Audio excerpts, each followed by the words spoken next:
So I have a question for you. What did you guys have the most success selling? What's the easiest sales? Like floor liners, assist steps.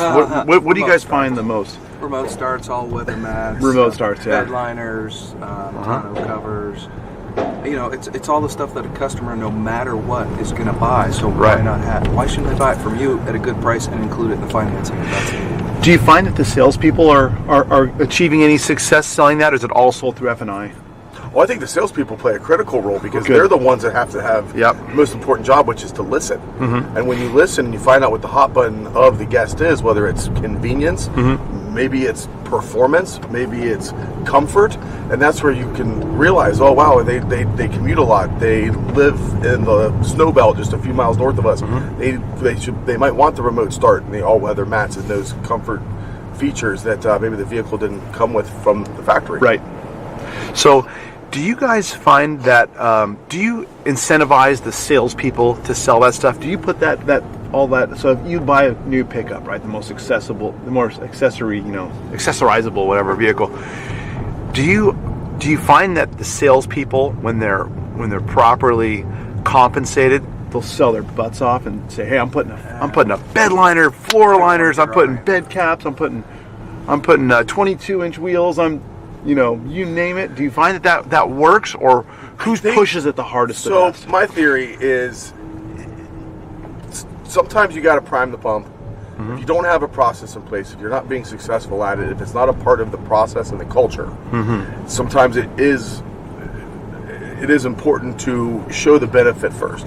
And sometimes people don't understand the benefit unless there's some kind of value in it for them. Right. We've used kind of point systems in the past where, what we're looking to accomplish on the showroom floor, whether it's getting 100% of the information, showing the accessories, talking about a service contract up front, all those little steps can earn points, and those points can be redeemed. And it's not always money anymore. We redeem points for paid days off. Oh, cool. Events they can go to, tickets to concerts. Motivating employees today is more than just money. Only 32% of our sales staff is motivated by income. So you are compensating them in just various ways. Have you ever heard of a ceramic coating? Yes. Oh yeah. Have you guys thought about? So we're in the car care product business. We're specifically in that ultra premium sort of space. And for us, the ceramic coatings have become it's the most legitimate form of protection, and it shines like crazy, and it makes water jump off. That's probably the most valid. I don't want to tell you what I just spent to protect our Ford GT. You spent. I had to do a protective coating. Did you put film on the car too? Yes. So you spent $8,000 more. You spent more than $8,000? 10 grand. Okay. Hey, you know what though? That's not outside of market. Well, the place in town that does that, the ultra premium, is called Esoteric. Yeah. Oh, I know Esoteric. Oh yeah. Those guys are awesome. So yeah, we're kind of learning a lot from them. And down at the Rabbit Custom Shop is we're getting a guy trained to put on 10 and do some other stuff. And when he started talking about the paint correction process and the film they do and everything, I'm like, you know what? If we actually have one of these customers, we'll send them to you, because we sell 80% pickup trucks. We're not the Ferrari Porsche dealer. Got it. So you're doing mostly pickups. Oh yeah, we're a big truck dealer. Awesome. So ceramic coatings is not. If I came over there and trained your in-house team how to do paint correction and paint coatings, you think it would go on such a small slice of the business, the vehicles? We can find out. We're never afraid to put a poster on a wall and tell somebody about a product and let them know that we offer it. Yep. Fair. I would be curious to see if there is a market in Columbus, Ohio. Very blue collar. We're kind of southeast Columbus, but hey, I'll tell you what, Esoteric's doing a killer job. That's for sure. I promise you that. It blows my mind. They're great guys too. Todd, that owns the place, is just a top-notch person. I think it's amazing. We've been going through and going to dealerships, and people say, "Oh, I don't know about this," and I said, "Okay, great. Can I have your keys, please?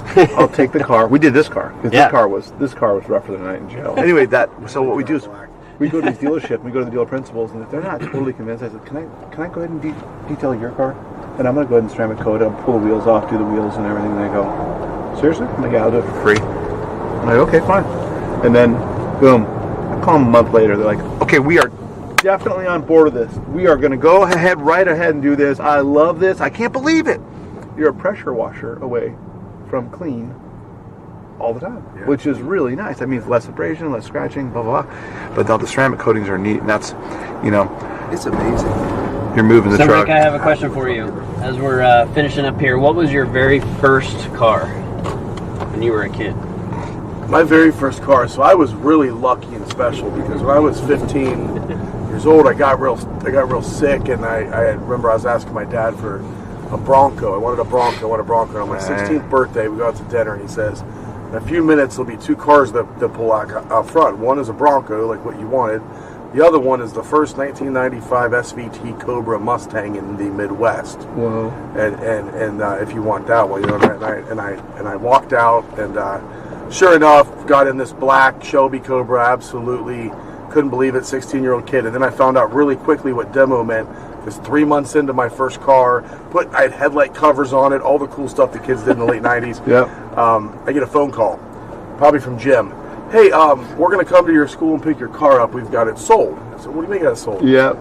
It's a demo, and they're all for sale, right? Right. And it was funny. Man. There was a black Mustang GT sitting there when I got out of school, and so I learned to really I love my first car, but I always remember I don't own anything. Keep a loose grip. Right. Right? It's Keep a always loose grip. all for sale. Everything I drive is available on the internet at all times. That is Always funny. have That's that so kind of cool. stuff. Hey, Guys, I'll let thank get you back and so do much. it. Yep, Yeah, thank you bet. so much. Give me Yep. a shout later, Thanks guys. for being on the Diplomat If I can ride. help with anything, for sure. Yep. We'll Have a great day, guys. Right on, Thank guys. you. Enjoy the show. All right, thanks.